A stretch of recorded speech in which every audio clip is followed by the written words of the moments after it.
নমস্কার, শুরু করছি বাংলা বলছে। গত দুদিন ধরে যখন সংসদে ক্রমাগত বিরোধীরা তারা যুদ্ধবিরতি প্রশ্নে ডোনাল্ড ট্রাম্পের দাবি নিয়ে নরেন্দ্র মোদী প্রধানমন্ত্রীকে, মোদী সরকারকে তীক্ষ্ণ আক্রমণে ছিন্ন ভিন্ন করছেন, পাল্টা ঝোড়ো ব্যাটিং করে যাচ্ছেন এস জয়শঙ্কর, অমিত শাহ, নরেন্দ্র মোদী স্বয়ং, যখন দাঁড়িয়ে সরকার পক্ষের তরফ থেকে বারংবার এই বার্তা দেওয়া হচ্ছে যে ভারত পাকিস্তান যে যুদ্ধবিরতির সিদ্ধান্ত হয়েছিল 10ই মে, সেটা কোনো তৃতীয় পক্ষের হস্তক্ষেপে নয়, যখন এস জয়শঙ্কর বলছেন যে 22শে এপ্রিল থেকে 17ই জুন কোনো রকম ফোন আলাপ হয়নি প্রধানমন্ত্রী নরেন্দ্র মোদী এবং মার্কিন প্রেসিডেন্ট ডোনাল্ড ট্রাম্পের মধ্যে, যখন প্রধানমন্ত্রী নরেন্দ্র মোদী তিনি বলছেন যে মার্কিন ভাইস প্রেসিডেন্ট তাকে 9 তারিখ ফোন করেছিলেন, সে সময় তিনি ব্যস্ত ছিলেন, তারপর তিনি কল ব্যাক করেন, তখন মার্কিন ভাইস প্রেসিডেন্ট তাকে বলেন যে পাকিস্তান বড় হামলা চালানোর একটা তোড়জোড় করছে, তাকে দ্ব্যর্থহীন ভাষায় প্রধানমন্ত্রী জানিয়ে দেন যে যদি এরকম মিস অ্যাডভেঞ্চার পাকিস্তান করে তাহলে বড় মূল্য চোকাতে হবে। যখন দাঁড়িয়ে বিরোধীরা বারবার প্রশ্ন তুলছেন যে ডোনাল্ড ট্রাম্প এতবার এই একই কথার পুনরাবৃত্তি করছেন, কখনো সোজা কথায় কখনো ঘুরিয়ে ফিরিয়ে দাবি করেই চলেছেন যে ভারত পাকিস্তান সংঘর্ষ তিনি থামিয়েছিলেন, তখন কেন সরাসরি তাকে কাউন্টার করা হচ্ছে না?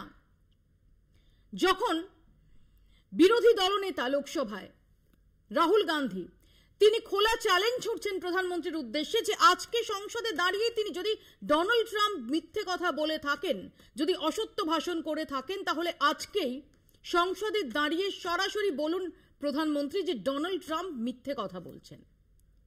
ঠিক সেই সময় আমরা কি দেখলাম? 30তম বারের জন্য ডোনাল্ড ট্রাম্প তিনি দাবি করলেন এয়ারফোর্স 1 থেকে, অর্থাৎ বিমানে ট্রাভেল করার মধ্যে তিনি দাবি করলেন আরো একবার 30তম বার এই নিয়ে যে ভারত পাকিস্তান এই যুদ্ধবিরতিতে তার অবদান রয়েছে। এবং তারপর কয়েক ঘন্টা কাটতে না কাটতে কিছুক্ষণ আগে ট্রুথ সোশ্যালে তার পোস্ট ভারতের ওপর 25% শুল্ক বসানোর সিদ্ধান্ত নিয়েছেন এবং রীতিমতো কঠোর ভাষা প্রয়োগ করছেন, অবনক্সাস ইত্যাদি। কি ভারত তাদের যে এনার্জি এবং যে মিলিটারি ইকুইপমেন্ট, যে সমরাস্ত্র, তার বেশিরভাগটাই রাশিয়ার কাছ থেকে কেনে, চীনের কাছ থেকে কিছু কেনে, all is not good.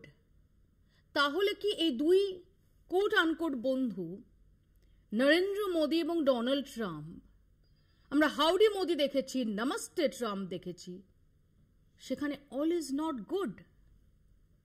Chronology যদি দেখি, যখন সরকার পক্ষের তরফ থেকে এই বার্তা সংসদে দাঁড়িয়ে দেওয়া হচ্ছে যে ডোনাল্ড ট্রাম্প কোনোভাবে মধ্যস্থতা করেনি এবং ডোনাল্ড ট্রাম্পের নাম প্রধানমন্ত্রী নিচ্ছেন না, জানিয়ে বিরোধীরা তাকে তীব্র আক্রমণ করছেন, তখন ডোনাল্ড ট্রাম্পের এই সিদ্ধান্ত, এসব নিয়ে আমরা আলোচনা করব। শুরুতে আপনাদের দেখাবো যে গত দুদিন ধরে সংসদে আমরা যে বিতর্ক দেখেছি এবং যেখানে দাঁড়িয়ে বিরোধী পক্ষের একটাই বক্তব্য ছিল যে ডোনাল্ড ট্রাম্প যদি মিথ্যাচার করে থাকেন তাকে কল আউট করা হোক। সরকার পক্ষ তারা ঘুরিয়ে ফিরিয়ে এই বার্তা দিচ্ছেন যে কোনো তৃতীয় পক্ষের মধ্যস্থতা ছিল না, কিন্তু রাহুল গান্ধীর চ্যালেঞ্জ সেটা কি মোকাবিলা করতে পারলেন প্রধানমন্ত্রী? দেখুন। I said, come on, we're going to do a lot of trade with you guys. Let's stop it. Let's stop it. If you stop it, we're doing trade. If you don't stop it, we're not going to do any trade. And all of a sudden they said, I think we're going to stop.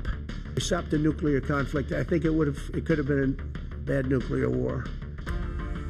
প্রথমে tweet, পরে byte, এভাবে আজ পর্যন্ত 30 বার ভারত পাক যুদ্ধ থামানোর দাবি করেছিলেন Trump. এই নিয়ে ঝড় উঠেছিল অপারেশন সিন্দুর স্থগিতের দিন থেকেই। বিরোধীরা দাবি করছিল আমেরিকার কাছে মাথা নত করেছেন মোদী। অপারেশন সিন্দুর নিয়ে লোকসভায় আলোচনার সময় মঙ্গলবারও অমিত শাহ দাবি করেছেন কেউ যুদ্ধ থামাতে বলেনি। 10 मई को डीजीएमओ ने, पाकिस्तान के डीजीएमओ ने भारत के डीजीएमओ को फोन किया और 5 बजे हमने इस संघर्ष को विराम किया। বিদেশমন্ত্রী জয়শঙ্করও দাবি করেছিলেন দুদেশের ডিজিএমওর আলোচনার পরেই যুদ্ধ থেমেছে। There was no call between the Prime Minister and President Trump from the 22nd of April, when President Trump called up to convey his sympathy, and the 17th of June, when he called up Prime Minister in Canada to explain why he could not meet. তবে 21শে জুলাই মঞ্চ থেকেই এ নিয়ে মোদিকে বিঁধেছিলেন মমতা। আপনাদের control করছেন American president, আর আপনারা বড় বড় কথা বলছেন। এ নিয়ে মঙ্গলবারই প্রধানমন্ত্রীকে challenge ছড়েন রাহুলও। We cannot afford a prime minister who does not have the guts to say from here that Donald Trump is a liar. He didn't stop India from fighting. He's lying about the planes. সংসদে বলতে উঠে প্রধানমন্ত্রী দাবি করেন পাকিস্তানি যুদ্ধবিরতির আকুল আর্জি জানিয়েছিল, তবে ট্রাম্পকে নিয়ে কোনো উচ্চবাচ্য করেননি মোদি। 9 तारीख को रात को अमेरिका के उपराष्ट्रपति जी ने मुझसे बात करने का प्रयास किया। बाद में मैंने उनको कॉल बैक किया, मुझे फोन पे बताया कि पाकिस्तान बहुत बड़ा हमला करने वाला है। मेरा जवाब था, अगर पाकिस्तान का ये इरादा है तो उसे बहुत महंगा पड़ेगा। और जब इतना कड़ा प्रहार हुआ, पाकिस्तान ने कभी सोचा तक नहीं था, तब जाकर के पाकिस्तान ने फोन करके डीजीएमओ के सामने फोन करके गुहार लगाई, बस करो, बहुत मारा, प्लीज हमला रोक दो। কিন্তু প্রধানমন্ত্রী কালকের ভাষণে যে চিড়ে ভেজেনি তা সংসদের বাইরে আজ বিরোধী দলনেতার বক্তব্যেই পরিষ্কার। Prime Minister has not said that Trump is lying. It's obvious what has happened. सबको मालूम है, नहीं क्योंकि सच्चाई है ना। अगर पीएम ने बोल दिया तो फिर वो खुल के बोलेगा और वो पूरी सच्चाई रख देगा, तो इसलिए नहीं बोल पा रहे। যদিও রাজ্যসভায় দাঁড়িয়ে আজ আরো একবার বিদেশমন্ত্রী দাবি করেন যুদ্ধবিরতি নিয়ে মোদি আর ট্রাম্পের মধ্যে কোনো কথা হয়নি। कान खोल के सुन ले कि 22 अप्रैल से 16 जून तक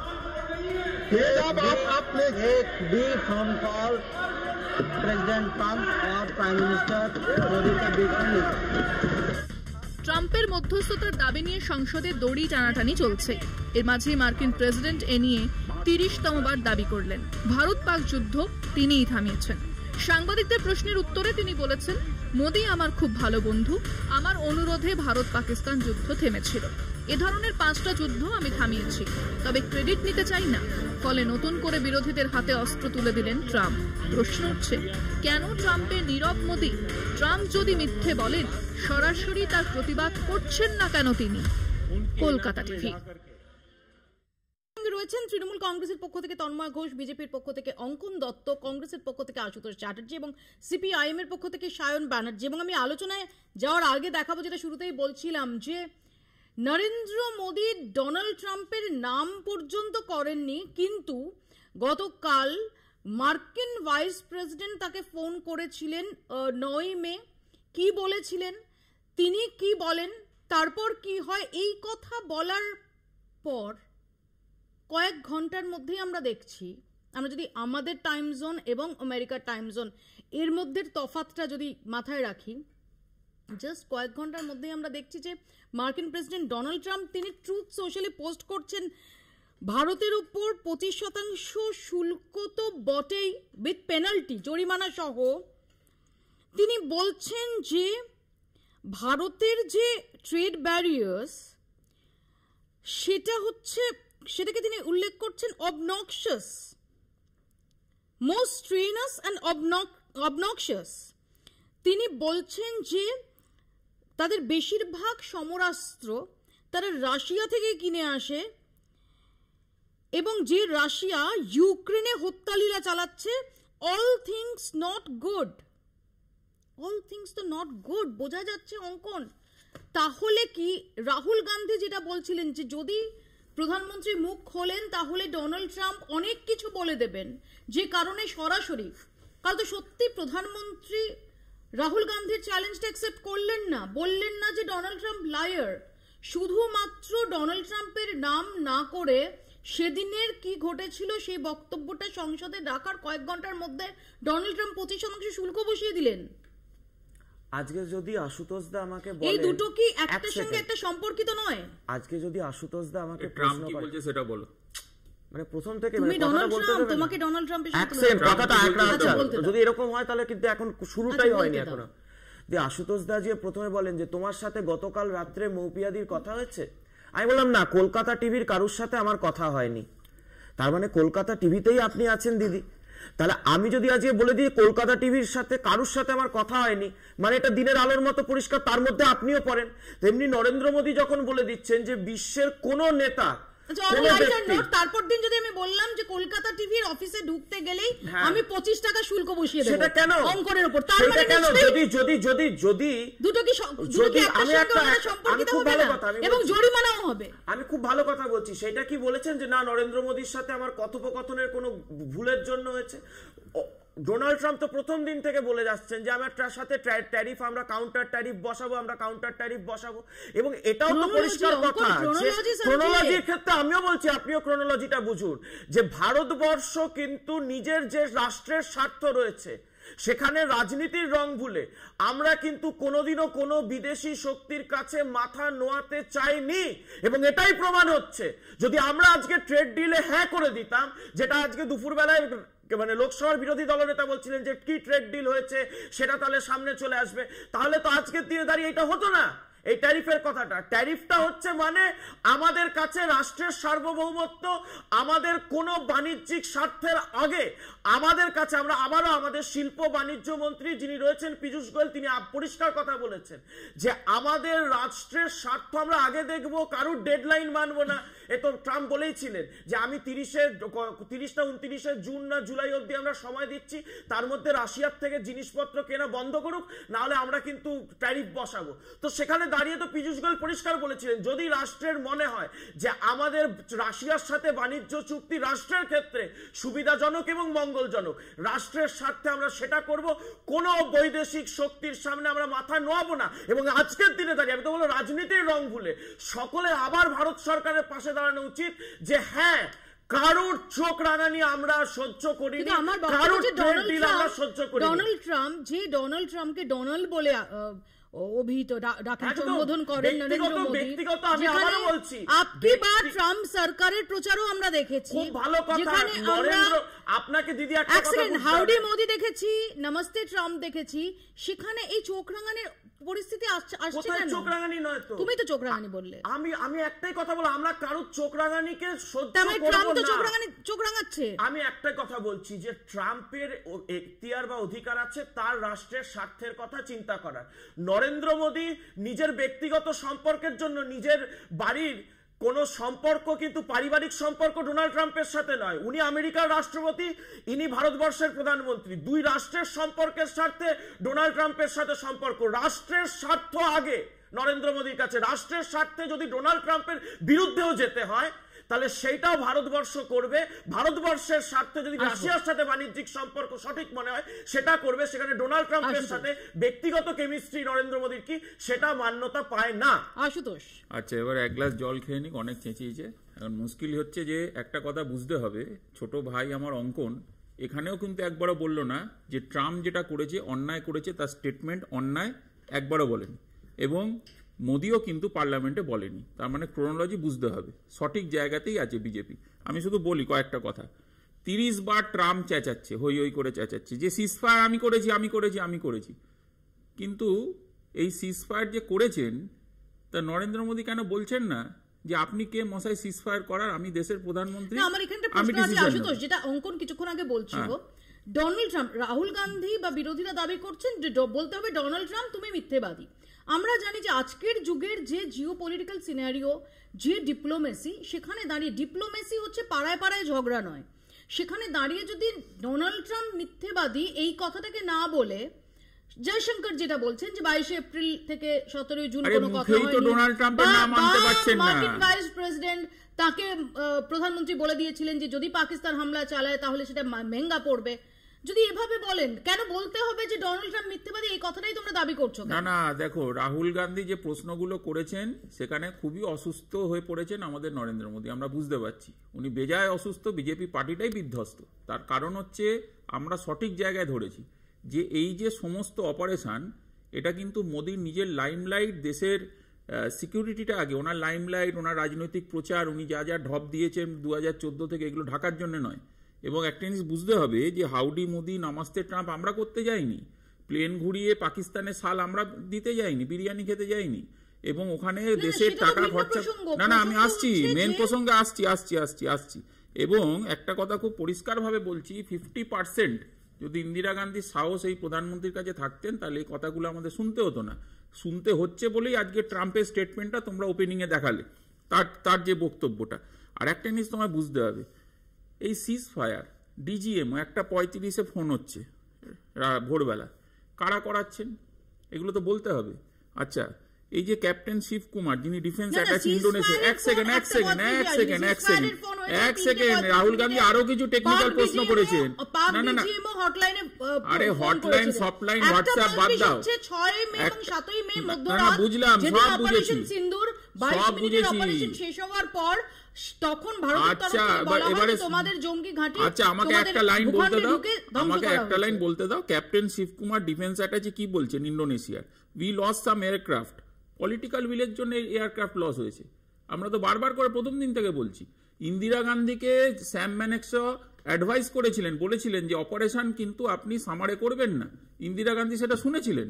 তার কারণ আমরা, ইন্দিরা গান্ধী ফ্রিডম দিয়েছিল এই আর্ম ফোর্সেসকে, আর্মি, নেভি, এদেরকে দিয়েছিল, দেওয়া হচ্ছে না, হাত পা বেঁধে রেখেছে। প্রশ্ন হচ্ছে এটাই যে যেমন তোমরা এই যুদ্ধ বিমান ধ্বংস হয়েছে কিনা এই প্রশ্ন তুলছো, এক সেকেন্ড, সেখানে দাঁড়িয়ে যেটা প্রধানমন্ত্রী কালকে বলেছেন যে 1000-এর উপর মিসাইল এবং ড্রোন অ্যাটাক করার চেষ্টা হয়েছিল, যেগুলো আমাদের যে এয়ার ডিফেন্স সিস্টেম সেটা প্রতিহত করেছে, সেটাও তো করেছে। দেখো, একটা কথা হচ্ছে উনি উত্তর দিচ্ছেন কিন্তু আমরা কিন্তু কিছু দেখতে পাচ্ছি না।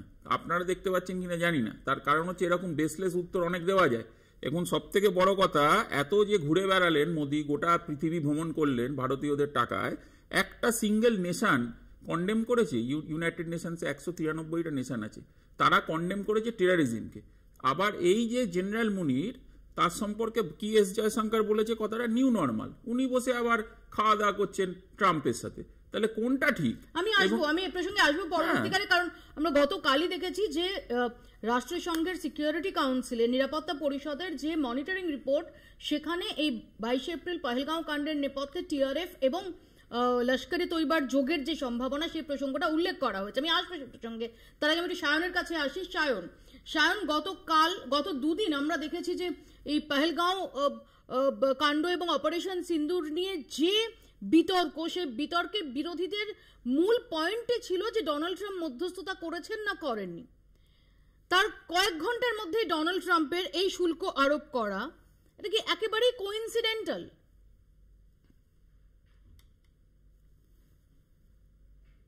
মৌপিয়াদি, আমার প্রথম কথা হচ্ছে যে দেখো, দুটো অ্যাসপেক্ট রয়েছে। এক নম্বর কথা হচ্ছে আমাদের দেশের সরকার এই মুহূর্তে আমাদের পার্লামেন্টের অভ্যন্তরে সাংসদরা যে সমস্ত প্রশ্ন করছেন তাকে ফেস করছে, এবং তাকে ফেস করতে হবে এবং তার উত্তর দিতে হবে।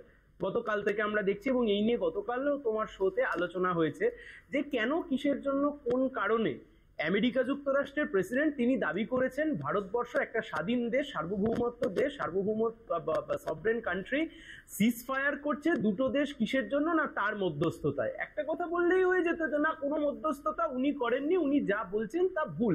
আমি মিথ্যা কথাটা, মানে কোর্টের অভ্যন্তরেও আমরা যখন কথা বলি আমরা মিথ্যা বলি না, আমরা বলি না ওটা ভুল, উনি যা বলছেন এটা ভুল, এটা বললেও তো ঝামেলা মিটে যেত। এখন কথা মৌপিয়াদি খুব পরিষ্কার, তুমি যে কথাটা প্রথমেই টুইট যেটা করেছে সেই টুইট থেকে বের করলে, তোমার মনে হচ্ছে না সেই লাগান সিনেমার মতো আজ সে 10 গুনা লাগান দেনা পড়েগা? এমনি ইয়ার কি হচ্ছে? আমেরিকার প্রেসিডেন্ট, আমেরিকা যুক্তরাষ্ট্র, সে যা খুশি নিতে পারে। সে ভারতবর্ষের দিকে তাকিয়ে বলছে জরিমানা হিসেবে দিতে হবে, কারণ তুমি রাশিয়ার থেকে অস্ত্র কিনেছো বলে, রাশিয়ার থেকে ইত্যাদি জিনিস কিনেছো বলে। আর এই ট্রাম্পকে জেতানোর জন্য আমাদের দেশের প্রধানমন্ত্রী, মার্ক করা উচিত আমাদের এখানে, বিজেপির নেতা নন, আমাদের দেশের প্রধানমন্ত্রী সে দেশে গিয়ে আপকি বার ট্রাম্প সরকার 2020 সালে মোতেরা স্টেডিয়ামে আমাদের দেশের টাকায় ট্রাম্পকে সম্বর্ধনা দেওয়া থেকে শুরু করে তার বিশাল প্রচারের ব্যবস্থা করা আমার দেশের প্রধানমন্ত্রী করেছেন। তাহলে নমস্তে ট্রাম্প, তাহলে মৌপিয়াদি খুব পার্টিনেন্ট প্রশ্ন এখানে থেকে যায় যে আপনি যে ট্রাম্পকে জেতানোর জন্য অন্য দেশে গিয়ে প্রচার করে আসলেন, তিনি ভোটে জেতবার পরে আজকে আমার দেশকে চোখ রাঙাচ্ছেন এবং আমার দেশের সরকার যখন সব রাজনৈতিক দল এক সুরে কথা বলেছি আমরা, তোমার নিশ্চয়ই মনে আছে পেহেলগাঁও কাণ্ডের সময়তে গোটা দেশের যত রাজনৈতিক দল ছিল সবাই is on the same boat. একেবারে আমি আসবো সায়ন তোমার কাছে, আমি তন্ময়ের কাছে আসি সংক্ষেপে। তন্ময়, আসবো সায়ন প্লিজ। তন্ময়, প্রথম কথা হচ্ছে আমার মনে হয় 2014 সাল থেকে যে কেন্দ্রীয় সরকার চলছে এবং আমাদের মাননীয় প্রধানমন্ত্রী শ্রী নরেন্দ্র মোদীজি আছেন, তিনি স্বাধীন ভারতের প্রবাবলি দুর্বলতম প্রধানমন্ত্রী। আমাদের দুর্ভাগ্য, আমাদের মতো শক্তিশালী দেশ ভারতবর্ষ এই মুহূর্তে এবং আগেও ছিল, ভারতবর্ষ পৃথিবীর অন্যতম শক্তিশালী দেশ। এবং সেখানে কেন বললাম, কারণ হচ্ছে কূটনৈতিকভাবে সম্পূর্ণ ব্যর্থ একটা সরকার। সে তার প্রতিবেশীদের সঙ্গে ঠিক সম্পর্ক রাখতে পারে না, পাকিস্তান চোখ রাঙালে তাকে জবাব দিতে পারে না, পুলওয়ামার মতো ঘটনা ঘটে গেলে তার ব্যবস্থা হয় না। যে চায়না অহরহ পাকিস্তানকে এই যুদ্ধেও সহযোগিতা করেছে, সেই চায়নার থেকে ইম্পোর্ট বাড়িয়েই চলেছে দিনের পর দিন। নরেন্দ্র মোদী সরকার আসার পর থেকে ডোনাল্ড ট্রাম্পের স্তুতি শুরু হয়েছে। ডোনাল্ড ট্রাম্প স্তুতি করার পরেও যাকে গুরুদেব বলে এখানে তার ভক্তরা পুজো অব্দি করেছেন, আমরা দেখেছি। ভারতবর্ষে আমেরিকায় রাষ্ট্রপতি নির্বাচন হবে, এখানে ভক্তরা পুজো করুন। আজকে তাদের যিনি গুরুদেব তাকে চোখ রাঙাচ্ছে। ভারতবর্ষ একটা স্বাধীন দেশ, স্বাধীন এবং শক্তিশালী দেশ। অর্থনৈতিকভাবে বুঝতে হবে ভারতবর্ষ এই মুহূর্তে পৃথিবীর অন্যতম বৃহত্তম মার্কেট। সেই মার্কেটের নিজস্ব কিছু ক্ষমতা আছে। সেই ক্ষমতা থাকা সত্ত্বেও নরেন্দ্র মোদী এবং বিদেশ মন্ত্রী সহ আমাদের কূটনৈতিক ব্যর্থতার জন্য আজকে এই প্রশ্নগুলো উঠবে। এই কূটনৈতিক ব্যর্থতার প্রশ্নটা যখন উঠছে, তখন আরো একটা বড় প্রশ্ন তুলে দিল ডোনাল্ড ট্রাম্পের এই ট্যারিফ ইম্পোজ করা, শুল্ক আরোপ করা। ছোট্ট একটা বিরতি নিচ্ছি, বিরতির পর এ প্রসঙ্গে আলোচনায় ফিরছি। দেখতে থাকুন বাংলা বলছে। অঙ্কন, প্রশ্নটা তো এটাই যে কোথায় আটকাচ্ছে, কেন সরাসরি বলা যাচ্ছে না যে যেটা বলছেন ডোনাল্ড ট্রাম্প সেটা ঠিক বলছেন না। ডোনাল্ড ট্রাম্পের নামটা কেন উচ্চারণ করে বলা, সেটা তাকে কাউন্টার করা যাচ্ছে না। আমরা আজকেও দেখেছি যে সিপিআইএম সাংসদ জন ব্রিটাস, যিনি এই গ্লোবাল আউটরিচ প্রোগ্রামের অন্যতম সদস্য ছিলেন, তিনিও আজকে বলেছেন যে আমরা চাই যে প্রধানমন্ত্রী বলুন যে ডোনাল্ড ট্রাম্প যেটা বলছেন সেটা রাবিশ, সেটা ভিত্তিহীন। আমরা সবাই সরকারের পাশে আছি। এবং আমরা তো গ্লোবাল আউটরিচে দেখেছি যে সমস্ত বিরোধী দল তারা পাশে ছিল। প্রথম কথা হলো যিনি ফোন করেছিলেন, যার সাথে বাস্তবে এবং সত্যিকারের ফোন কল হয়েছিল, তিনি ভাইস প্রেসিডেন্ট ছিলেন এবং সেই নাম নিতে এবং তার সাথে কি কথোপকথন হয়েছে তা বলতে কিন্তু একবারও দ্বিধাবোধ করেননি দেশের প্রধানমন্ত্রী। সংসদে দাঁড়িয়ে পরিষ্কার বলেছেন, আজকে হয়তো এরপর রাজ্যসভায় বলবেন। কিন্তু যার সম্পর্কে একজন মানুষ যে বলেনি কথা, যার সাথে কথাই হয়নি, তিনি পরিষ্কার বলে দিয়েছেন কোনো কথাই নেই। আচ্ছা, বিদেশ মন্ত্রী তো নাম ধরে বলেছেন এস জয়শঙ্কর। ডোনাল্ড ট্রাম্প তো এমন না যে ভায়া ভায়া কথাটা শোনা যাচ্ছে, কোট করা বা কিছু। ডোনাল্ড ট্রাম্প যে বলছেন এটা তো শোনা যাচ্ছে। ধরো আমি যদি আমি ধরে নিলাম যে ডোনাল্ড ট্রাম্প এবং নরেন্দ্র মোদী যে বন্ধুতা দেখান, সেই বন্ধুতা ছেড়ে দিলাম আমি, তারা তো ঘনিষ্ঠ বন্ধু হিসেবেই তুলে ধরার চেষ্টা করেন।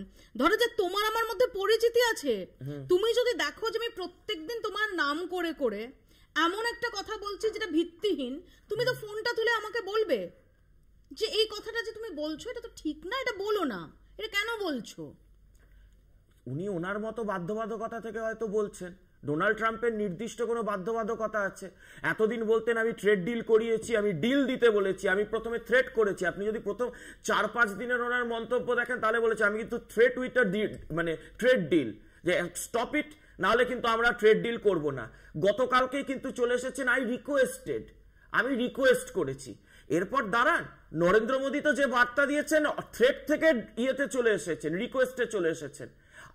এরপর তো রাজ্যসভায় বলার পর দেখবেন বলবেন যে না আমি হয়তো শুধু পাকিস্তানের হয়েই বলেছি, ভারতের কথা বলার নেই। এক সেকেন্ড হ্যাঁ আবার বল, ট্রেড ট্যারিফ দুটোই দুটো কিন্তু দুটো বিচ্ছিন্ন জিনিসও না। ট্রেড এবং ট্যারিফ আমি এটাই তো বললাম, খুব ক্লোজলি রিলেটেড। এবার আমিও বলছি, সেখানে দাঁড়িয়ে তুমি যদি বলো, যেটা আমরা শুরুতেই দেখালাম যে ডোনাল্ড ট্রাম্প এমনও দাবি করেছিলেন যে দুপক্ষকেই বলেছি বাবা তোমাদের আমি ব্যবসা দিয়ে দেবো, ট্রেড দিয়ে দেবো। এখন কোপ পড়লো কিসে? ট্যারিফের কোপ। ট্রেড আর ট্যারিফ দুটোকে আলাদাভাবে দেখা যাচ্ছে না। এইসব ট্যারিফ থেকে শুরু করে এরকম অনেক ধরনের আমরা স্যাংশন, আমরা যখন পরমাণু এক্সপেরিমেন্ট করেছিলাম, যখন আমরা পারমাণবিক শক্তিধর রাষ্ট্র হয়েছিলাম, তখনও অটল বিহারী বাজপেয়ী সরকারের উপর আরে বাবা আমি আবার একটা কথা বলছি, তখন নামাস্তে সবটা দুদেশের মধ্যে সম্পর্ককে ভালো করার জন্য হয়। 2010 সালে বারাক ওবামা এখানে এসেছিলেন, তার জন্য অনেক ধরনের মানে ব্যবস্থাপনা তৎকালীন কেন্দ্রীয় সরকার করেছিলেন। আমরা কেউ কিন্তু তার বিরোধিতা করিনি, এবং যাওয়ার পর আমি এখানে দেখাতে পারি 2011 সালে 26টি কমোডিটির ওপর 26% ট্যারিফ বসানো হয়েছিল। সেই ট্যারিফটা কিন্তু আবার উইথড্র হয়েছিল 2014 সালে। সুতরাং এই ট্যারিফের খেলা দিয়ে না সেই সময় ভারতকে দুর্বল করা গেছে, না এই সময় ভারতকে দুর্বল করা গেছে। আর দ্বিতীয় কথা, আমি আরেকটা কথা বলে নিচ্ছি, একটু ভারত একেবারেই দুর্বল নয়, সেটা নিয়ে বিজেপিকে চিন্তা করতে হবে না। আমি সেই কারণে একেবারেই দুর্বল নয়, সেটাই কংগ্রেসকেও সেটা নিয়ে চিন্তা করতে হবে। আমরাই চিন্তাই করেছি, আপনারা করেননি। না ওই জন্যই তো আমরাই চিন্তা করেছি, সেই জন্য আমরা ইন্দিরা গান্ধী দল, আর আপনারা এই সব পিওকে তৈরি করেছেন। হাউডি নমস্তে, মানুষের টাকায় স্টেডিয়াম ভাড়া করে, যে গরিব মানুষ আছে তাদেরকে ঢেকে দিয়ে, আরে মিডিয়ার মাধ্যমে দেখেছি আমরা, তাদেরকে ঢেকে দিয়ে, তাদেরকে সবুজ কাপড়ে মুড়ে দিয়ে, নীল কাপড়ে মুড়ে দিয়ে দেখানো হয়েছে। সেখানে স্টেডিয়ামে তামাশা হয়েছে, খাওয়ানো হয়েছে। আরে নিক্সনের কাছে কেউ কাঁদেনি, ইন্দিরা গান্ধী ছিল বলে ক্ষমতা দেখিয়েছিলেন, নিক্সনকে বলছে, নিক্সনের সামনে বলতে ক্ষমতা দেখিয়েছিলেন, ভেঙে টুকরো করে দিয়েছিল।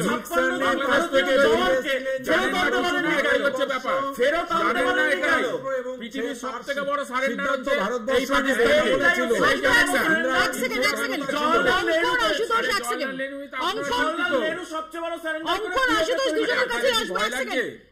আশুতোষ আসবো, আমি তন্ময়ের কাছে যাবো, আমি তাকে সায়নের কাছে আসি। শায়ন, আজকেও দাঁড়িয়ে জন ব্রিটাস বলছেন যে আমরা শুধু চাইছি যে প্রধানমন্ত্রী বলুন যে যা বলছেন ডোনাল্ড ট্রাম্প সেটা ভিত্তিহীন, সেটার কোনো গুরুত্ব নেই, আমরা সবাই সরকারের পাশে আছি, আমরা সবাই সরকারের পাশে থাকবো।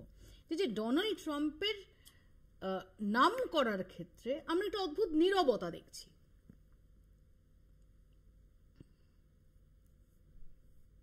গ্রামের মধ্যে হয় মৌপিয়াদি, একটা সিরিয়াস বিষয়ের মধ্যে আমি হাস্য বিষয় আর ঢোকাতে চাই না, কিন্তু যাই হোক আমাদের গ্রামের মধ্যে ভাসুর ঠাকুর বলা হয়, ভাসুর ঠাকুরের নাম কখনো মুখে নিতে নেই। আমি যেহেতু গ্রামে থাকি প্রতিদিন আমি দেখি ভাসুর ঠাকুরের নাম মুখে নিতে নেই মৌপিয়াদি। দেখো আমি খুব স্পষ্টভাবে আমার দলের স্ট্যান্ড আমাদের তরফ থেকে খুব স্পষ্টভাবে তোমার চ্যানেলের মাধ্যমে বলছি। জন ব্রিটাস তিনি তার মন্তব্য বলেছেন দলের তরফ থেকে। তুমি এক্ষুনি যে শব্দ দুটো বললে, একটা হচ্ছে অবনক্সিয়াস এবং আরেকটা হচ্ছে পেনাল্টি, আমি তোমাকে বলছি এই দুটো শব্দের বিরুদ্ধে আগামীকাল আমাদের দেশের সরকার নিন্দা প্রস্তাব নিয়ে আসুক, আমাদের দল দাঁড়িয়ে সমর্থন করবে এবং সমর্থন করে বলবে আমেরিকা যুক্তরাষ্ট্র ভারতবর্ষকে নিয়ে যে শব্দ ব্যবহার করেছে এই শব্দকে নিন্দা করছি, আমরা সমর্থন করবো মৌপিয়াদি, আমরা তোমার চ্যানেলে বসে বলছি। এক নম্বর কথা। 2 নম্বর কথা মৌপিয়াদি, 1971 সাল আমরা কেউ ভুলে যাইনি। রাশিয়া আমাদের পরীক্ষিত বন্ধু এবং বারংবার ঠিক আমাদের পাশে থাকা পাকিস্তান যেমন বারংবার আমাদের সর্বনাশ করার চেষ্টা করেছে এবং বারংবার পাকিস্তানকে ব্যাকআপ করেছেও চায়না বিভিন্ন সময়তে আমরা দেখেছি। আবার এটাও ঠিক মৌপিয়াদি 1971 সাল এবং তার পরবর্তী সময়তেও এই আমেরিকা যুক্তরাষ্ট্র সপ্তম নৌবহর পাঠিয়ে ভারতবর্ষকে আক্রমণ করতে চেয়েছিল। সেই দিনের কমিউনিস্ট রাশিয়া, সোভিয়েত ইউনিয়ন সেদিনকে ঠেকিয়ে দিয়েছিল। আজকে রাশিয়ার সাথে আমাদের ডিলের জন্য আমেরিকা ওখান থেকে বসে চোখ রাঙাচ্ছে, আর আজকে আজকে বিজেপি সব দায় থেকে মুক্ত হয়ে যেতে পারে? আমার দেশের প্রধানমন্ত্রী এই ডোনাল্ড ট্রাম্পের জন্য প্রচার করেছেন, এনআরআইদেরকে ভোট দিতে বলেছেন। আপকি বা ট্রাম্প সরকার, আমার দেশের প্রধানমন্ত্রী বলেছেন। কিসের অসুবিধা? যার হাতে আমার দেশের 25 জন নাগরিক খুন হয়ে গেল, সেই পাকিস্তানের তার সাথে হোয়াইট হাউসে বসে লাঞ্চ করছে। লজ্জা আছে? আজকে উত্তর দেবে না? লজ্জা আছে মপিয়াদি? আমি তোমাকে আমি একটা কথা জানতে চাইছি, সিপিএম এর লজ্জা আছে পাকিস্তানকে জল দিতে হবে বলে মিছিল করা থেকে জন ব্রিডাস আজকে বলছেন কেন সিন্ধু জল চুক্তি বাতিল করলেন কেন? পাকিস্তানকে, যে পাকিস্তান আমাদের মারছে, যে পাকিস্তান আমাকে রক্তাক্ত করছে, তাদেরকে জল দিতে বলছে কেন সিপিএম এর সাংসদ? আবার ট্রাম্পের দালালি করছো। কেউ ট্রাম্পের, আপনি পাকিস্তানের দালালি করছেন, আপনার সংসদ দাঁড়িয়ে পাকিস্তানের দালালি করছেন শুধুমাত্র মোল্লা ভোটের জন্য। আপনার সংসদ দাঁড়িয়ে করছে। আমি জানতে চাইছি পাকিস্তানের প্রীতি কেন? পাকিস্তানকে জল দিতে হবে এই দাবি সিপিএম সংসদ করছেন কি মুখে? কোন মুখে করতে পারে? কোন মুখে? তোমরা পাকিস্তানের দালাল, পাকিস্তানের দালালি করছো। আমি সায়ন অঙ্কন আসবে, একটু ধৈর্য ধরো। আসো, আমার তন্ময়ের কাছে প্রশ্ন হচ্ছে, কিন্তু তন্ময় কেন কনভিন্সড হচ্ছ না? আমরা 10ই মে থেকে বিভিন্ন সময় সরকার পক্ষের প্রথমে ডিজিএমও, আমাদের ডিজিএমও তিনি স্পষ্ট করে দিয়েছেন, আমাদের বাহিনীর যে প্রধান তারা স্পষ্ট করে দিয়েছেন যে পাকিস্তানের ডিজিএমও হটলাইনে মেসেজ দিয়েছিল সেই, এবং ভারতের প্রথম থেকেই যেটা অবস্থান খুব স্পষ্ট ছিল যে ভারত এসকালেশন চায় না। ভারতের যে অ্যাকশন সেটা আসলে হচ্ছে রিটালিয়েটরি। সেখানে দাঁড়িয়ে তোমরা কেন কনভিন্স হচ্ছ? জয়শঙ্কর বলছেন, অমিত শাহ বলছেন, রাজনাথ সিং বলছেন, এবং সংসদে প্রধানমন্ত্রী তিনিও বলছেন যে মার্কিন ভাইস প্রেসিডেন্টকে তিনি কি উত্তর দিয়ে দিয়েছিলেন। আমি এখানে জাস্ট 3টে কথা বলবো।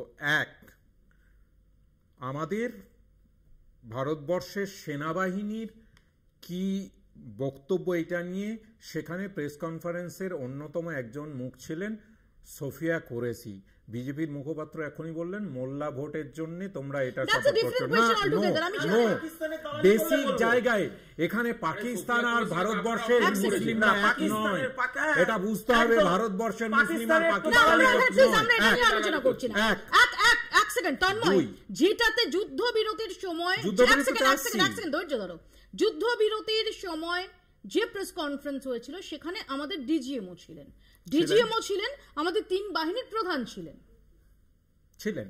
এবার আমার বক্তব্য হচ্ছে তারা আমাদের বক্তব্য, আমাদের সেনাদের যা যা বক্তব্য, সেনার বক্তব্য তারা রাখছে, কিন্তু ভারতবর্ষের সংবিধান অনুযায়ী সেনাবাহিনীকে যে ছাড় দেওয়ার কথা বলা হচ্ছে, সেনাবাহিনীর তো সবসময় পলিটিক্যাল সিস্টেম থেকে যেভাবে সমন্বয় রেখে চলার কথা তারা চলেছেন।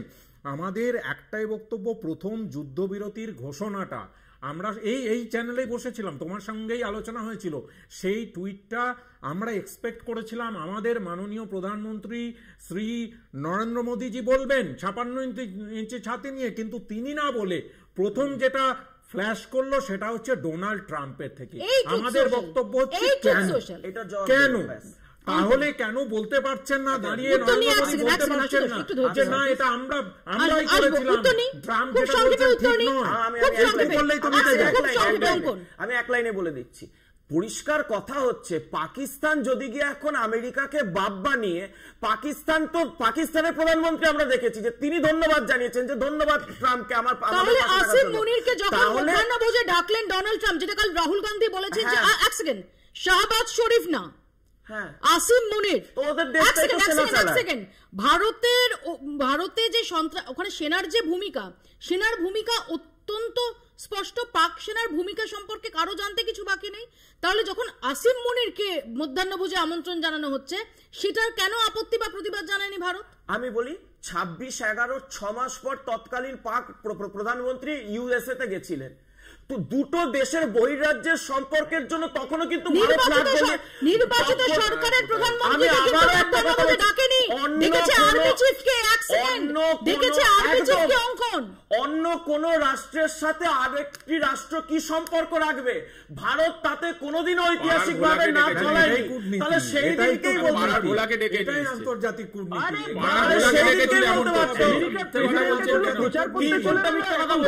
ভোলাকে ডেকেছে নাকি? পাকিস্তানের আর্মি চিফকে ডেকেছে,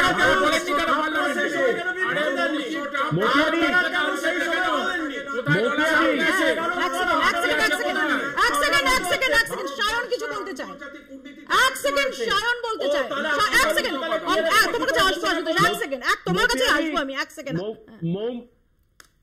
সায়ন সংক্ষেপে। মৌপিয়াদি, এই দেশের বুকে কলকাতার বিভিন্ন প্রান্তে আমরা যখন দাঁড়িয়ে এখনো মিছিল করি আমেরিকা সাম্রাজ্যবাদ নিপাত যাক, কিছু লোক ভুরু কুচকে দেখে, আজকে প্রমাণ হয়ে যায় যে এই অর্থনৈতিক অবরোধ যেভাবে আমেরিকা আগেও ল্যাটিন আমেরিকার বিভিন্ন দেশের সাথে করতে চেয়েছে, আজকে আমাদের দেশের ওপরেও করতে চাচ্ছে আমেরিকান সাম্রাজ্যবাদের চোখ রাঙানি। আর সেই চোখ রাঙানিকে কার্যত ঘি ঢেলেছেন আমার দেশের প্রধানমন্ত্রী, সেই দেশে গিয়ে ডোনাল্ড ট্রাম্পের জন্য প্রচার করে এসছেন। যখন কূটনৈতিক ধাক্কা কিনা এই চর্চা চলছে, তারই মধ্যে একটি ডেভেলপমেন্ট, যেটা আমি শুরুতেই বললাম যে রাষ্ট্রসংঘের নিরাপত্তা পরিষদের যে মনিটরিং কমিটির রিপোর্ট জমা পড়েছে 29শে জুলাই, যেটা পাবলিশড হয়েছে, সেখানে পহেলগাঁও অ্যাটাকের নেপথ্যে টিআরএফ প্রসঙ্গ উল্লেখ করা হয়েছে লস্কর-এ তৈবা প্রসঙ্গ। দেখুন, পহেলগাম হামলার পেছনে দ্য রেজিস্ট্যান্স ফ্রন্ট টিআরএফ, লস্করের ছায়া সংগঠনকে চিহ্নিত করল ইউএনএসসি।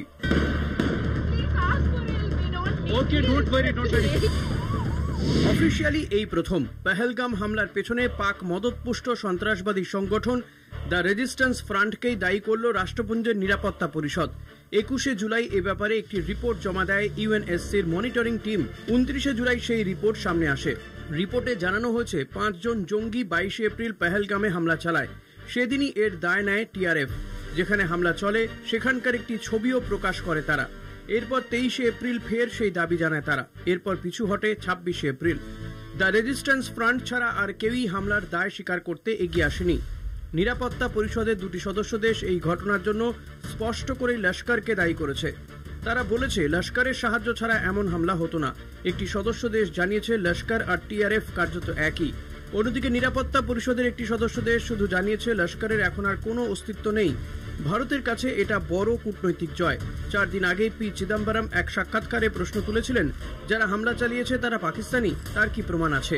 এ নিয়ে সংসদে চিদম্বরমকে ভিত্তে ছাড়েননি কেন্দ্রীয় স্বরাষ্ট্রমন্ত্রী অমিত শাহ। मान्यवर, मुझे एक बड़ा दुख हुआ, कल इस देश के पूर्व गृहमंत्री चिदम्बरम जी ने सवाल उठाया कि क्या प्रूफ है कि ये आतंकवादी पाकिस्तान से आए, और मान्यवर कब उठाया? जब संसद में चर्चा होने वाली थी। क्या कहना चाहते हैं चिदम्बरम साहब? किसको बचाना चाहते हैं? पाकिस्तान को बचाकर आपको क्या मिलेगा? ইউএনএসসি মনিটরিং কমিটির রিপোর্ট সামনে আসার পর চিদম্বরমকে তোপ দেখেছেন বিজেপি নেতা অমিত মালব্য। এক স্যান্ডেলে তিনি লিখেছেন, আর কত প্রমাণ পি চিদম্বরমদের সামনে তুলে ধরতে হবে। দ্য রেজিস্ট্যান্স ফ্রন্টকে এ মাসেই বিদেশি সন্ত্রাসবাদী সংগঠন বলে আখ্যা দিয়েছিল আমেরিকা। টিআরএফকে যুক্ত করেছিল স্পেশালি ডেজিগনেটেড গ্লোবাল টেররিস্টের তালিকায়। জানিয়েছিল টিআরএফ এর সঙ্গে যোগ আছে লস্কর-ই তৈবার। আমেরিকা এই তকমা দিলেও নিজেদের ভাবমূর্তি যাতে বজায় থাকে তার জন্য চেষ্টা চালিয়ে যাচ্ছিল পাকিস্তান। কিন্তু রাষ্ট্রপুঞ্জের নিরাপত্তা পরিষদে তাদের মুখ খুলল। তারা যে সন্ত্রাসবাদের আতুরঘর, বিশ্বমঞ্চে আরও একবার তা প্রমাণিত হল। কলকাতা টিভি। প্রশ্ন এখানে যে যেখানে দাঁড়িয়ে রাষ্ট্রসংঘের নিরাপত্তা পরিষদের মনিটরিং রিপোর্টেও এই টিআরএফ এর নাম থাকছে, লস্কর তৈবার নাম থাকছে, সেখান থেকে পি চিদম্বরম তো প্রশ্ন তুলছেন যে কিভাবে নিশ্চিত হওয়া যাচ্ছে যে হোমগ্রোন টেররিস্ট নয়। দেখো, প্রথমে বলি, অমিত শাহ কিন্তু কোনো কথা বলেননি পহেলগাম অ্যাটাক নিয়ে। স্পিচলেস ছিল পার্লামেন্টে, এটা মনে রাখবে। শোনো না, আবার ইন্টারফেয়ার করো না, তোমার বলার সময় বলো। আমার 100 আরে অসত্যভাবে দেশ চালাচ্ছে, পরে কথা বলবেন। 197টা সিকিউরিটি পার্সোনেল মারা গেছে। এবং একটা জিনিস বুঝতে হবে, 157 কোথায়? হ্যাঁ মারা গেছে এখন অব্দি, খুঁজে দেখুন না, পড়তে হবে, চেঁচালে হবে না, আরে শুনতে হবে, একটু ব্যাকলগ শুনতে হয়, পিছনে গল্প শুনতে হয়, একটু পিছিয়ে যাও, 2004 থেকে 14 বলো। পিছিয়ে যাচ্ছি, তোমাকে নিয়ে পিছিয়ে যাবো, দাঁড়া একটু শোনো। 4 থেকে 14 এবারে ব্যাপার হচ্ছে যে এই যে টিআরএফ এটা ফর্ম হয়েছিল 2019-এ, তাহলে এই ভারতবর্ষটা 2019-এ কে চালাচ্ছিল? কংগ্রেস তো চালাচ্ছিল না, চালাচ্ছিল বিজেপি সরকার, হাউডিরা চালাচ্ছিল, নামাস্তে চালাচ্ছিল। তো কোথায় গেল ভাই? তাদেরকে কেন ব্যান করা হলো না? তারা তো তাহলে হিজবুল মুজাহিদিন যে নাশকতা চালিয়েছে সেটা যখন ফর্ম হয়েছে সেখানে সরকার যারা ছিল তাদের তখন স্যাক্ট হতে হবে। সিমি যা চালিয়েছে না 2019 থেকে তারা অপারেশন চালাচ্ছে, তারা 2019 থেকে কাশ্মীর ভ্যালিতে অপারেশন চালিয়ে আমাদের ভারতীয় সেনাদের হত্যা করছে, মানুষকে হত্যা করছে, আর হোম মিনিস্টার ব্যান করবে না? হোম ডিপার্টমেন্ট ব্যান করবে না? এটা হতে পারে কোনোদিনও? কোথায় ব্যান করেছে? কোথায় ব্যান করেছে? টিআরএফ কে নিয়ে কথা বলুন, টিআরএফ কে নিয়ে কথা বলুন, টিআরএফ কে নিয়ে কথা বলুন। এবং এই 2019-এ ফরমেশনের পরে কেন ব্যান করা হয়নি এটা তো বলছেন না, চেঁচাচ্ছেন, বলছেন না, কিন্তু কেন ব্যান করা হয়নি? আমরা যে কটা ব্যান করেছি সেগুলো ব্যান করে খতম করে দিয়েছি আমরা, এটাই কংগ্রেস পার্টি। আমরা খতম করে দিয়েছি। পাকিস্তানকে দুটো টুকরো ভেঙে তাদেরকে বুঝিয়ে দেওয়া হয়েছিল যে অতিবার বেরো না। আচ্ছা, লস্কর জেইশ-ই মোহাম্মদের জঙ্গিগুলোকে 2010 সালে গুড জেস্টারের নাম করে ছেড়ে দিচ্ছেন কেন? আবার কবে আমেরিকা যাচ্ছে ঘুরতে? কোথায় আপনি কবে যাচ্ছেন? পাকিস্তানের সাথে? না, পাকিস্তানে তো আপনারা গেছিলেন, পাকিস্তানে তো আপনারা গেছিলেন। কবে যাচ্ছে? গৌরব গগৈ কবে যাচ্ছে? আপনারা তো গেছিলেন পাকিস্তানে। এতদিন আমরা দেখেছি অঙ্কন যে রাহুল গান্ধীকে তার চীন বলতে দাও, আশুতোষ থামতে বললে থামতে হবে। অঙ্কনের কাছে আমার প্রশ্ন যে চীন নিয়ে রাহুল গান্ধীকে এত নিশানা করা হয়েছে, রাহুল গান্ধী তো কালকে বলছেন যে পাকিস্তান একলা নয়, পাকিস্তান আর চীনের ফিউশন। ভারত লড়ছে, ভেবেছিল পাকিস্তানের এগেইনস্টে লড়ছে, তারপর দেখা গেছে না পাকিস্তান এবং চীনের এগেইনস্টে লড়ছে। লড়ছি তো আমরা, তো চীনে গোপন ট্রেড ডিল করতে যাই না, ব্যক্তিগত সমঝোতার কোনো গোপন আঘাত করতে যাই না। খেতে যান, এটা আমরা যাই না, কংগ্রেসের মতো আমরা নিজেদের যাই না। গোল খাচ্ছে না, সামনে গোলাপ সাজানো আছে, গোল খাচ্ছে, গোলাপের মধ্যে সাদা কাটছে, এটা দেখতেই পাচ্ছি আমরা তো দেখতে পাচ্ছি ভালো করে। ডাব গ্রিন কোকোনাট, সেটা কিসের জন্য? গ্রিন কোকোনাট ব্যক্তিগত সম্পর্ক। কংগ্রেস বিজেপি নেতা গেছিলেন, নরেন্দ্র মোদী গেছিলেন, কংগ্রেস তো গেছিলেন, কংগ্রেস নেতা রাহুল গান্ধী, উনি তো ব্যক্তিগত সম্পর্কে গেছিলেন। আপনিও দেখেছেন, আমিও দেখেছি।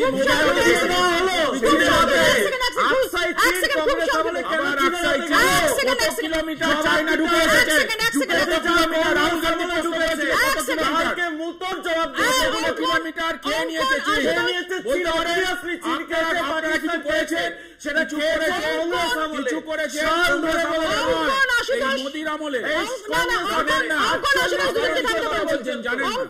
দুজনকে থামতে বলছি। তন্ময়, খুব সংক্ষেপে, আমার সময় একদম সংক্ষেপে। প্রধানমন্ত্রী শুধুমাত্র সেই দেশগুলোই যান এবং যতবার দরকার ততবার যান, দেশের স্বার্থে না। ওনার এক বন্ধু আছে, সেটা কতটা বিজনেস পাবেন সেখানে, সেইটা ফাইনাল করার জন্য উনি বারবার যান এবং এখানেও আবার চলে গেছেন। যখনই সংসদে কিছু হয় তখন তিনি থাকেন না, যখনই কোনো ঘটনা ঘটে তখন তিনি থাকেন না, এবং ফিরে এসে সংসদে অধিবেশন ডাকতে চাইলে থাকেন না। তিনি ফিরে এলেন, এসে চলে গেলেন বিহারের কাছে, এসে চলে গেলেন বিহারে।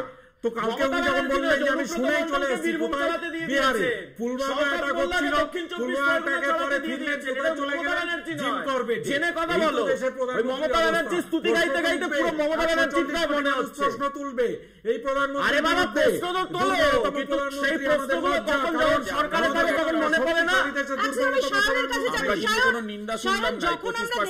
জন ব্রিটাস, তিনি তোমাদের রাজ্যসভার সাংসদ, তিনি গ্লোবাল আউটরিচে যাচ্ছেন, তিনি পাকিস্তানকে এক্সপোজ করছেন।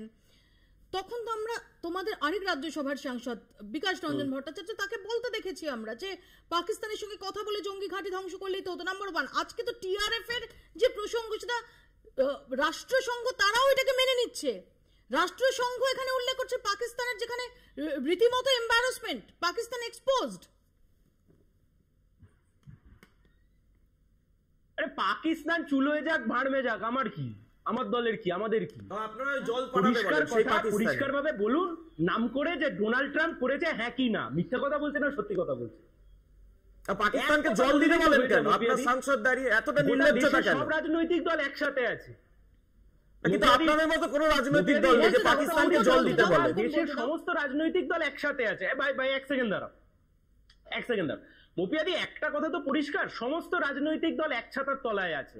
শুধু একবার আমাদের দেশের প্রধানমন্ত্রী বলুক না যে হ্যাঁ যা বলছেন ভুল বলছেন, অসত্য কথা বলছেন, এটা ঠিক নয়। সবাই মিলে হই হই করে বলবে যে হ্যাঁ আমার দেশে। আচ্ছা, আপনারা মুখে যা বলে দেবেন প্রধানমন্ত্রী সেটা বলতে হবে। বলছেন না, আপনারা যা বলে দেবেন সেটা বলতে হবে। জ্যোতি বসু বিরোধী দলনেতার যারা বলতেন সেগুলো বলতেন, বুদ্ধ ভট্টাচার্য চাই বলতেন, যেটা মমতা ব্যানার্জি পার্থ চট্টোপাধ্যায় বলে দিতেন সেগুলো। মমতা ব্যানার্জি বা বুদ্ধদেব ভট্টাচার্য বা জ্যোতি বসু যে চেয়ারে বসে রয়েছে সেই চেয়ারে রাজ্য চালাতেন বা চালান, তারা তো দেশ রাজ্য চালান। যখন দেশের স্বার্থ আসছে, যখন দেশের স্বার্থ আসছে, যে কথাগুলো বিরোধী দলনেতা শুভেন্দু অধিকারী বলেন সেই কথাগুলো। আমার সিম্পল প্রশ্ন, এক সেকেন্ড, যে আর্ম টুইস্টিং ডোনাল্ড ট্রাম্প করছে, এর পরও কেন ডোনাল্ড ট্রাম্পকে যোগ্য উত্তর দেওয়া হবে না? যোগ্য উত্তর দেওয়া হবে তাহলে কোথায়? তাহলে আমাদের আপনি বুঝতে পারছেন না, যোগ্য উত্তর দেওয়া হচ্ছে, কেউ ডেকে খাবেন। এটা কংগ্রেসের মতো দুর্বল সরকার নয়। দোকলা ফেফড়া আমাদের খুব পরিষ্কার কথা, যদি আজকে ডোনাল্ড ট্রাম্পের সাথে সমঝোতা থাকতো তাহলে আমরা রাশিয়ার সাথে বাণিজ্যিক চুক্তিগুলো শেষ করে আমরা 20 সেকেন্ড, আমার কাছে 30 সেকেন্ড আছে। 20 সেকেন্ড। দেখো একটা কথা বলি, এপ্রিল 2 ট্রাম্প বলছে 26% আমি ট্যারিফ লাগাবো, আজকে বলেছে 25%। কিন্তু এত যে আমরা আলোচনা করছি, কেউ কি বলেছে? মোদি কি রিয়াকশন দিয়েছে? এখন রিয়াকশন দিয়েছে? আরে দেশের ব্যাপার ভাই, দেশের মৌন, একেবারে মৌন। নমস্তে আর হাউডি আমরা জানি, ওই 2010 হাউডি হতে পারবে না, মনমোহন সিং জবাব দিতে পারবে না, মনমোহন সিং ট্রাম্পের ট্যারিফ দিতে পারবে না। এটা লিখে রাখো, 26 ভালো করে পাকিস্তানকে বাড়িতে হতে পারবে না। এটা শোনো না, আরেকটা জিনিস বলি, আমরা কাউন্টার ট্যারিফ আমি বলছি, শেষ করে দিবা এক সেকেন্ড। ট্রাম্প যখন এই সিজফায়ারের ডায়লগটা দিচ্ছিল, দুটো কথা বলেছিল, এক তো সিজফায়ার বলেছিল আর একটা ট্রেডের কথা বলেছিল। এক সিজফায়ার নিয়ে যে মিথ্যে কথা, আজকে এই ট্রেড নিয়ে আর একটা কথা, মানেটা কি? শুনুন না, মিথ্যে কথা বলেছিল কিভাবে, সেটা হচ্ছে তা 29-30 বার ঘুরে ঘুরে বলেছিল। কিন্তু আমাদের যে দেশের প্রধানমন্ত্রী, যেটা আমাদের দেশের সার্বভৌমত্ব, উনি কিছু বলেননি এবং চুপ করে রইলেন।